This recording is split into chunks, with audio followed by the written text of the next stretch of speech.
Hey there, and thanks for joining us on Chicago Tonight Black Voices. I'm Brandis Friedman. On the show tonight, black men could be crucial in deciding the presidential race in November. What Kamala Harris and Donald Trump need to do to win their vote. With housing becoming a major campaign issue, we explain the history of redlining and how it began in Chicago. I know what home ownership means. And sadly, right now, it is out of reach. And local reaction to Harris's newly released plan to address the national housing shortage. And now to some of today's top stories. The U.S. Supreme Court is blocking the Biden administration's latest attempt to reinstate its student debt relief plan. The court today denied a request by the administration to lift a nationwide injunction imposed by an appeals court.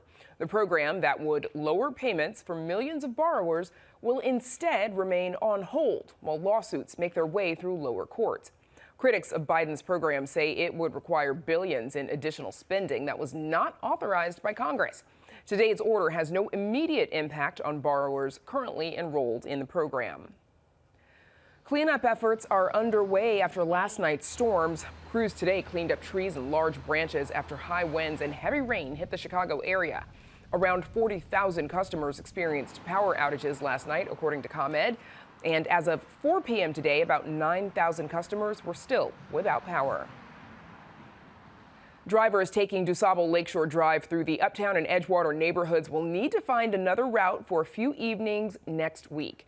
Road construction will impact folks heading both north and southbound starting next Tuesday at 7 p.m.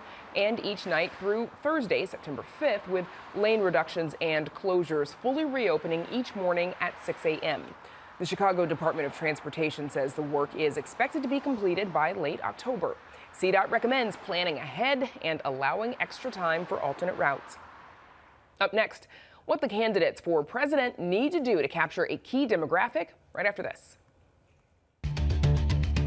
Chicago Tonight, Black Voices, is made possible in part by the support of these donors.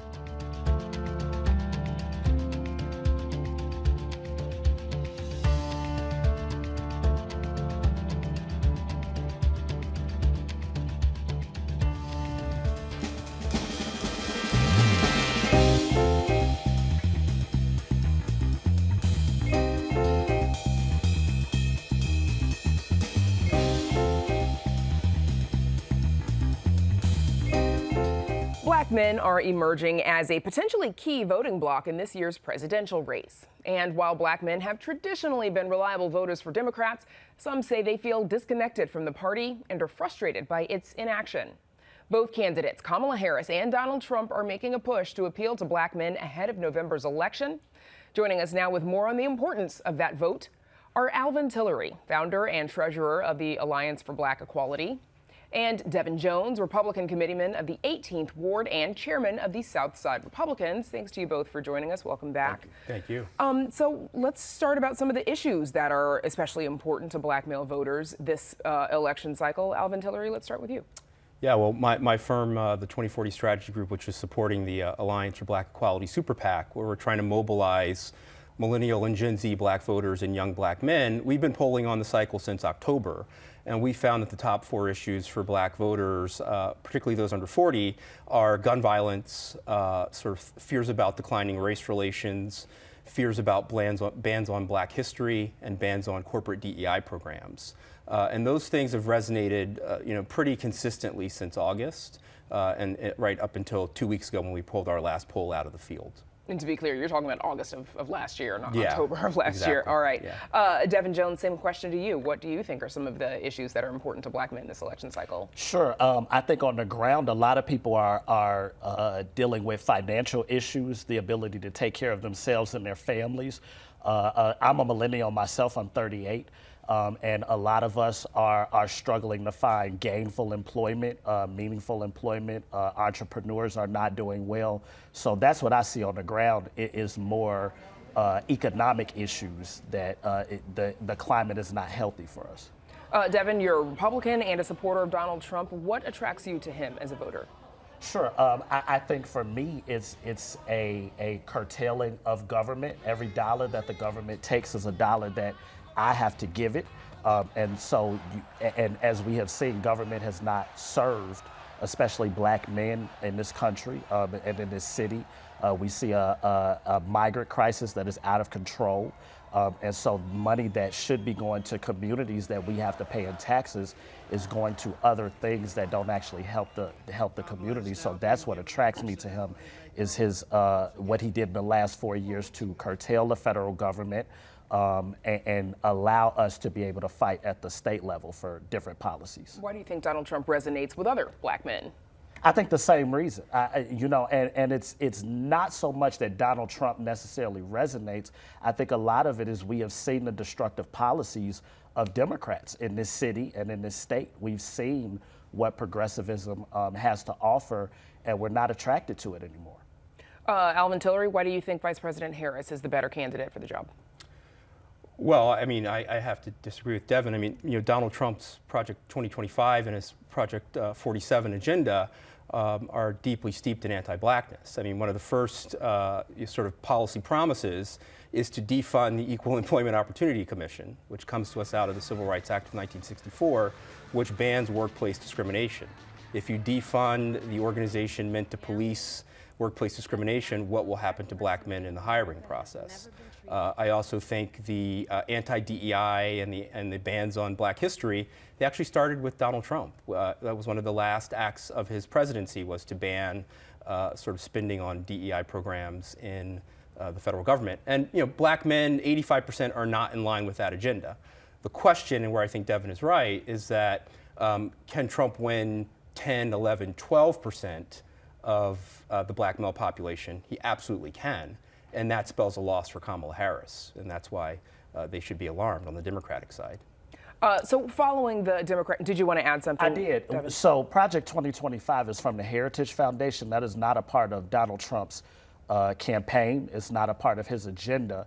And so to tie that to him when he has clearly said that has nothing to do with him, I think is kind of dishonest, and we should stop with that rhetoric. Well, I don't think that the voters believe that. It's not showing up in any of my polls that the voters believe that. And again, I've also referenced Project Agenda 47, Sure. which I'm sure you've read, Yes. where he does say that he will defund the EEOC, and he also advocates for a national stop and frisk. And black male voters are not in line with that. So. Okay, so following the Democratic National Convention last week, more than 40,000 black men, they connected for this 4-hour fundraising call for the Harris campaign. It followed a series of similar calls held by other demographic groups, including White Dudes for Kamala Harris. In the Black Men for Kamala Harris call, though, Illinois Attorney General Kwame Raoul, he actually joined that call as well, voicing his support for Harris, saying, quote, sometimes as black men we get confused as to what strength is, and sometimes we think that standing behind a black woman as a leader does not display strength as black men. I'm here to tell you all tonight that it does the opposite of that. It displays strength. Alvin, do you think that there is some element of misogynoir here?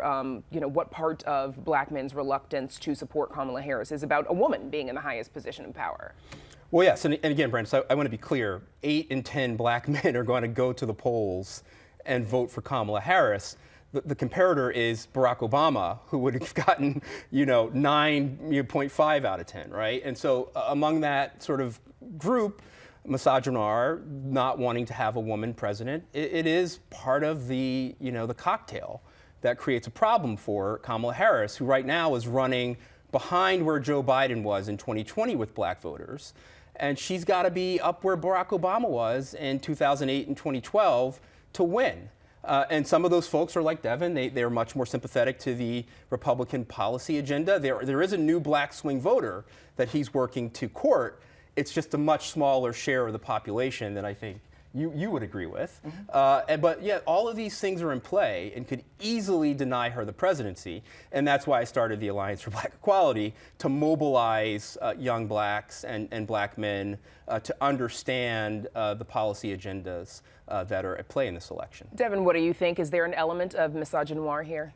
I don't think so, especially when you're talking about a community that disproportionately is raised in single parent homes, which are women. I was raised by my mother, None of us have anything against black women. We love black women, we support black women, but again, it goes to the policies that we have lived out under majority Democrat legislation. And so that's why you're seeing this shift. And you are correct, it's much smaller, but I think it's still significant to say that there's a sizable amount of us who are saying we do not want to align with the agenda as it has been. And so we want to try something different, something that limits government and allows us to thrive in our own homes and families. What do you think either campaign needs to do to reach out to the black male vote? Specifically talk to us, address us with direct policy. You know, there's a number of groups who have gotten a number of different policies from either side.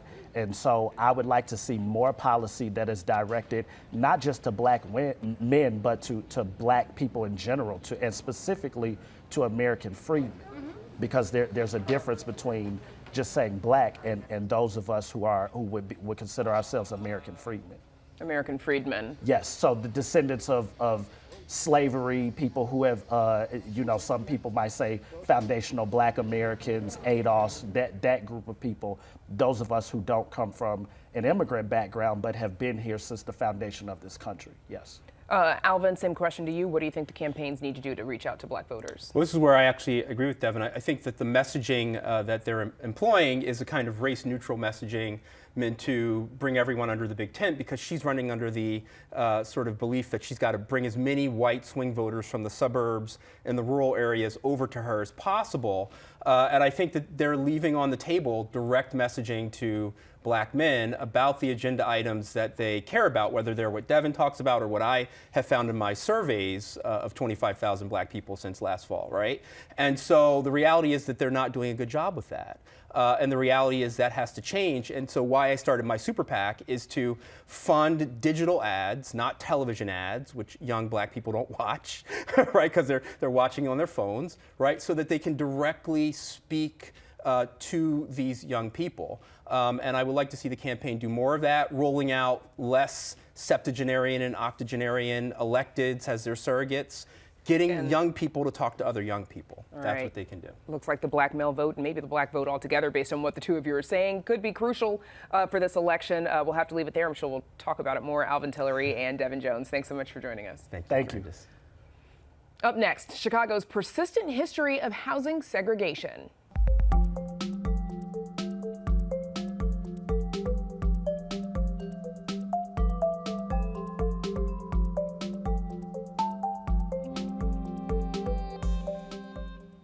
Affordable housing has become a campaign issue in the race for president, but disparities in housing opportunity is nothing new.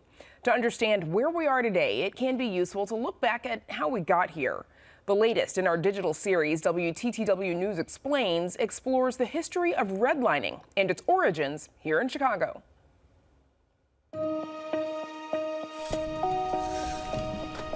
To this day, Chicagoans live in a fairly segregated city, with the vast majority of the black population living on the city's south and west sides, the Latino population on the west and northwest sides, and the white population on the north side.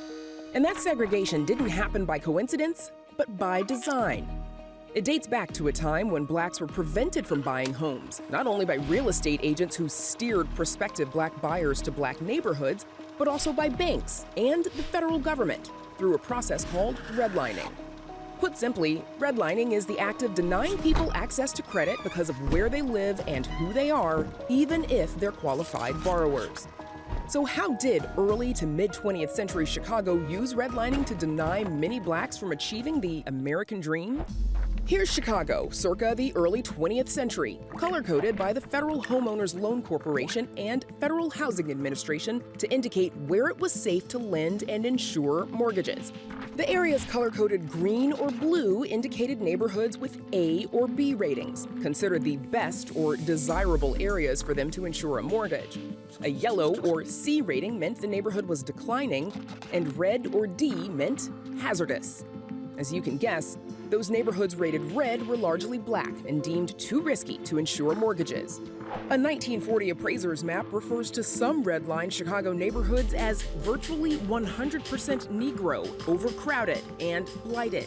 Another notes an increasing encroachment of Negroes. Furthermore, blacks were often prevented from moving into new, developing communities due to racially restrictive covenants or clauses, pioneered by Chicago realty groups, explicitly prohibiting blacks from purchasing that property. The inability to get federally insured home mortgages made blacks vulnerable to predators who sold them houses on contract, giving the illusion of a mortgage with none of the normal protections. It wasn't until the federal government enacted the Fair Housing Act in 1968, just days after the assassination of Reverend Martin Luther King Jr., that redlining was made illegal and the barriers started to come down. Unfortunately, the Fair Housing Act contained few provisions for enforcement, and so in many ways, the red ink of segregation remains today.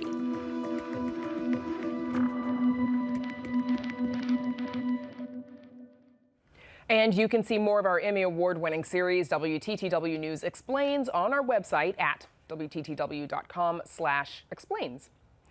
From historical housing issues to today, Kamala Harris made her case for the presidency last week at the Democratic National Convention, and she zeroed in on a problem plaguing many Americans: housing. She vows to end the national housing shortage, lower the cost of rent, and make homeownership a more easily reached goal. Here's her campaign's new ad that details her housing plan. We will end America's housing shortage by building 3 million new homes and rentals. We should be doing everything we can to make it more affordable to buy a home, not less. Joining us now with more are Don Washington, Executive Director of the Chicago Housing Initiative, and Ted Dabrowski, President of WirePoints, a nonprofit focused on research about Illinois' economy and government. Gentlemen, welcome back. Thanks for joining us. Thank you. Let's start with why. Let's start with what you think of Harris's plan. First of all, do you think it's effective? Ted Dabrowski, let's start with you. Well, I think you heard her say that the government wants to help bring prices down, and I think the first thing we need to understand is the government's done a lot to make those prices go up a lot. When we closed the economy during COVID, we got massive supply chain issues that pushed up the pricing of houses. We lowered interest rates to 0, which made demand increase for housing. That pushed up prices. Then rates went to 7%, mortgage rates. That made housing even less affordable. So the government has created a lot of the affordability issues. So if now they want to put more money into it, the minute they hand out $25,000 to each household, demand will go up, prices will go up. You have an affordability issue. So I think we need to focus on the supply much more than on the demand side. Don Washington, same question to you. Well, let's just start with a very simple thing here, right? What is housing? Like, what is it? When I say housing, what do you think that is? What is that for you? Obviously, it's where I live. It is a house. It is an apartment. It is shelter. Right? It's shelter. But what it really is a necessity. So by definition, right, there are some people that no market can ever serve. Does that make sense? There are some people that will never have enough money to be housed by a market. A market-based solution, by definition, means that some percentage of Americans will be permanently homeless. So we have to think about housing in a completely different way. All this business about inflation and percentages and interest rates, all that business is not as important as what is the baseline for making sure that we're actually housing everyone. Our affordable housing situation here in the city of Chicago is a crisis. Let's say that there actually was a market-based solution, which is what we're actually using at this point, right? We are 150,000 units of affordable housing short, period, under the present paradigm. Kamala Harris's plan doesn't have enough details for me to actually tell you what's going to happen, but I can definitely guarantee that the situation we're in now is a manifestation of markets that cannot be solved by market-based solutions. Why, sticking with you for a second, Don, why home ownership as a focus of economic support or recovery? Why not something else? Jobs? Well, so this is the thing. We think about home ownership. Homes are thought about as an investment, right? It's a way to build generational wealth. That's how we think about a home, right? But that's because we've been market poisoned. We think of a home as a way to make money, right, that we can pass on to other people, as opposed to what it should be, as a place where they can live, where they can build lives, and where they can participate, right, in society. So even if you aren't, quote unquote, building wealth, you're a renter, you should be able to afford to participate in society. So we should start with the core proposition that Harris should be starting with is, how can I create a system, right, that meets the needs of those who are locked out of the existing market? Because if we did that, it would lower the cost of housing for everyone. So Ted, built into this plan is a $40 billion innovation fund. It's supposed to incentivize the construction of new homes by supporting housing supply solutions, expanding tax credits for affordable rental units. Would that be a good push for the private housing industry to start building more homes? Yeah, so I want to say one thing. I think Don and I would agree that there is a bit of a housing crisis. Look, prices have gone up a lot, and that's locking a lot of people out of affordable housing. No doubt about that. And I think across the country we have a massive shortfall. That said, the question is, how do you fix it? And the question is, do you start spending more, do you start doing tax credits? Tax credits means more spending by the government. I would argue that there's some very basic things that we must do in Chicago that we do poorly. And, we have too many regulations. When you put too many regulations on building a house, no, I think you probably agree with me. The more regulations you put on building a house, the more you increase the cost, the harder it is for the people we're talking about. When you say regulations, what are you talking about? Because people say regulations like it's some sort of magic fairy dust. What do you mean by regulations? Well, there's different kind of regulations. Like, for example, you can use this amount of land to build on, and this amount you can't build on, for example, or zoning, for example. Imagine if we zoned more areas of Chicago for multifamily housing. But why because then you could build more. I'm just saying that you could build more housing. That could be true, but it could be true. But the way that we're talking about regulations and zoning, it's not like the way that people talk about it is that regulation increases costs and that therefore slows down housing. That's not it. The other thing is that we cannot build our way out of this, right? You just don't build more housing, because if you build more housing in a market system, you're still just going to create people who are on the outside of the market. Well, I think there's two different discussions, right? There's housing in general. There's a lot of people who are being locked out of housing, even middle class, middle income families that are being locked out because of the price. But that's a manifestation. That's a manifestation. I'm sorry. We have a problem because we're locking out too many people, ordinary people, not just the poor people. Now, the poor people you're talking about are the people who are low income and struggling. They really do need to be helped in a certain way. And there's special ways to help them, but what we have to be careful of is not to try to do everything to the market where we mess up the market, and then we have which is what's happening now. But let's talk about like middle class people. What's really happening is we have a concentration of wealth that has reached the point where people with so much more disposable wealth can do things like buy blocks of real estate. And so we're seeing a thing where there's like high income rentals that are being managed by slumlords. And so now, like, people who are like two-income couples who have $100,000 apiece are getting a taste of what it means to have a landlord who's from like Canada or some huge corporation who is treating them to like broken toilets. They're getting a chance to taste that. So we got to break up the concentration of wealth. That does sound like a discussion for another day, because I think our friends they've done Injustice Watch, who've done a lot of reporting on this and the problems with rental housing in Chicago. Right. But I want to get to one thing, because I want to keep this on the presidential election if we can. Trump previewed part of his housing plan and his economic plan at a rally in Racine earlier this summer. Here's what he said. I will also stop inflation by stopping the invasion, rapidly reducing housing costs. They're taking over our hotels. All right, so not a whole lot of time left, but Ted, some communities feel that the arrival of our asylum seekers is exacerbating the city's pre-existing housing crisis. Do you think closing the border will help increase the available affordable housing? Well, look, I've spent a lot of time looking at the black unemployment rate in Chicago, highest in the country. Poverty rate, second highest in the country. You can't say you want to solve a problem like housing when at the same time you have an open border where these are poor people who need things, but we're inviting a bunch of people into Chicago who don't have the income, don't have the means, not what's happening. And they're able to take some of the housing that would ordinarily go to to our residents, those in need. That's not what's happening. That's just not right. Well, I mean, to you, Don, is that the case? Are asylum seekers, are they eating into the housing availability and driving up prices? These are two different crises. These are millions of people, Don. These are two different crises. Before the first asylum seeker ever showed up, we didn't have enough affordable housing in the city of Chicago, right? Is it worse We today? have the Is the question. resources. We have the resources to house everyone. So let's make this very clear. How many times have you heard about the Ukrainian crisis for housing, or the Ethiopian crisis for housing? Sounds like another. Or the Sudanese. Another question for another day. Hold on a second. You ever heard about? But them? I can't hold on a second. I wrap? actually do You have gonna to go. wrap? I do have to wrap. I apologize. Thanks to Dang, you I was both, about to Don get 'em. Washington, Ted Dabrowski. Thanks for Thank you. joining us. And we're back to wrap things up right after this. Stories about Chicago home ownership are supported by funding from the Chicago Community Trust. Love a good discussion on Chicago tonight. That's our show for tonight. Join us tomorrow night at 5:30 and 10. Meet a local activist who took the stage at the Democratic National Convention, and how a local business owner is helping schools get bilingual books. Now, for all of us here at Chicago Tonight Black Voices, I'm Brandis Friedman. Stay healthy and safe. Have a good night.